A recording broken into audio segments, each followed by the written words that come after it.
J'invite maintenant Stéphanie Lansac et Stéphane Leroy, les co-réalisateurs de Café Froid. Bonjour. Excusez-moi François, j'ai vraiment besoin de lunettes.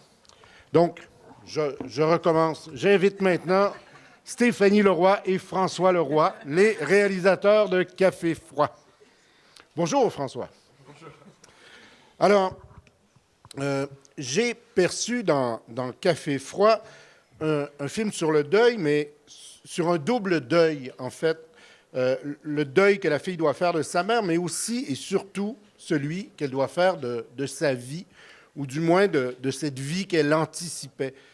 Et quelle était votre intention première, justement, là-dessus? C'est ça, c'est aussi un peu le deuil de l'innocence. Grandir, c'est pas forcément toujours évident, et ça, le film parle aussi de ça. Ouais. Par rapport au deuil, c'est aussi comment faire son deuil quand on n'est pas présent au moment de la perte. Parce que dans le film, elle est absente quand sa mère disparaît. Et comment on peut le gérer sans y être directement confronté. Votre cinéma prend l'Asie pour cadre, donc quelle est l'origine de cette inspiration? Parce que c'est au moins le 4e film donc, qui se déroule dans un espace, dans un environnement asiatique. En fait, pour nous, les deux sont vraiment liés parce que, en fait, on allait au Vietnam pour la première fois en 2002, on est tombé amoureux du pays et depuis, en fait, on partage maintenant notre vie entre les deux endroits. Et donc, quand on a fait notre premier film, c'était vraiment pour partager justement nos premières sensations du Vietnam. Et maintenant, c'est devenu indissociable, en fait. Dans Mailing, une jeune fille avait une relation très particulière avec un poulpe, ou je pourrais dire un poulpe avait une relation particulière avec une jeune fille. Ici, il se passe quelque chose entre une jeune fille et un rat. On dirait que dans votre cinéma, les animaux occupent une fonction symbolique qu'ils représentent quelque chose, une émotion, qu'ils incarnent le désir, la frustration. Alors, qu'en est-il vraiment? C'est assez pratique d'utiliser les animaux parce qu'ils ne parlent pas, ils n'ont pas de langage, donc il y a un côté universel là-dedans. Oui, c'est vrai que ça nous permet de faire passer des émotions directement en dehors de la barrière de la langue et du coup de pouvoir parler à un public international et surtout pouvoir parler en même temps aux Français et aux Vietnamiens puisque voilà, on tient à faire les films en langue vietnamienne directement. Donc il n'y a pas grand monde dans le monde qui parle vietnamien couramment. Et donc passer par les animaux, c'est une façon de comprendre l'histoire avant de lire ce qu'il y a sur les sous-titres.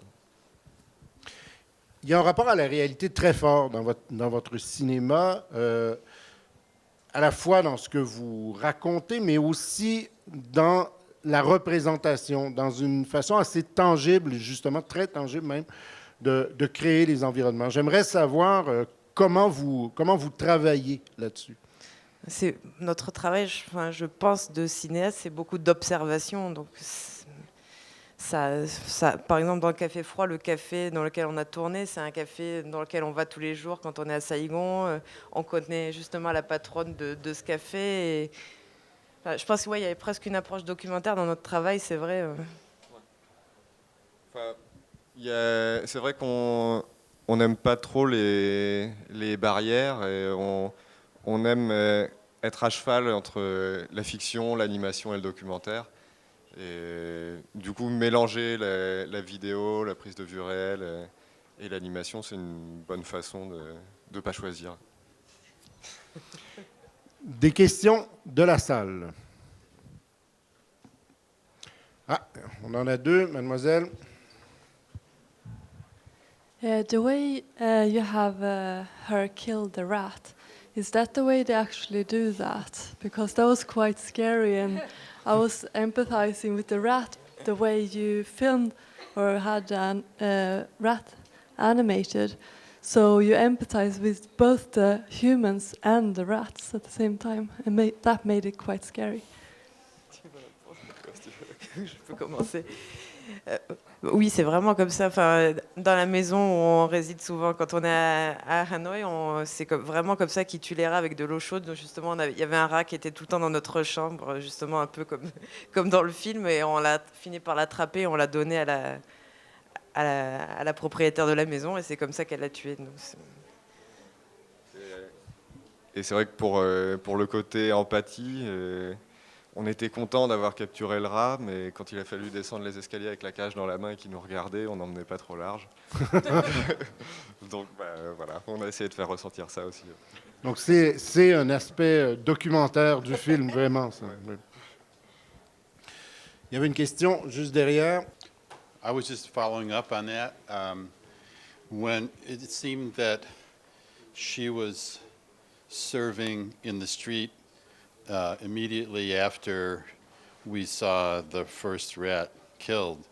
And since coffee is brewed from hot water, I was wondering whether there was something special in the house coffee there that drew on the rat flavor.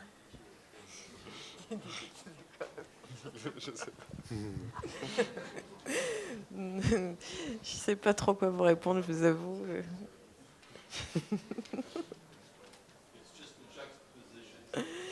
Non, mais oui, en fait, c'est aussi pour dire que dans la vie, souvent, les choses qui nous arrivent qui sont assez graves, on n'a pas vraiment le temps de les assimiler, de les accepter. Donc, il y a comme ça, enfin, un truc volontaire qu'on a voulu, de la scène des funérailles, qui allait très vite, avec elle qui est paumée au milieu et qui comprend pas ce qui se passe. Donc, c'est peut-être ce que le spectateur ressent aussi, cette espèce d'accélération qui est un peu bizarre.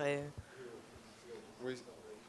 C'est vrai qu'à ce moment de l'histoire, la brutalité vient plus du montage que de ce qu'on montre, puisqu'on ne voit pas l'accident de la mer, on n'est pas. Mais par contre, voilà, Le montage est abrupt et, Ouais. et il secoue le spectateur. et la musique est très agressive à ce moment-là.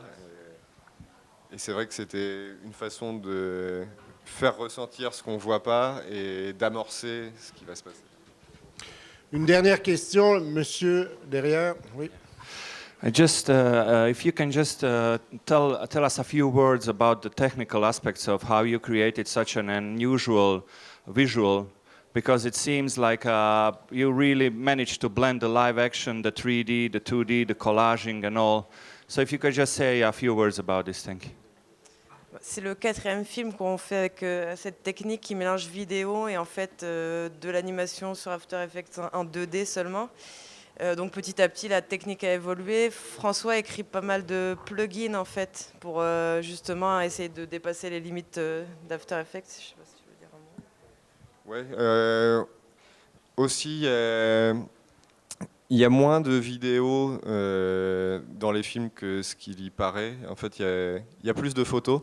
On garde vraiment la vidéo que pour certains mouvements de caméra qui ne seraient pas faisables d'après photo ou très difficilement.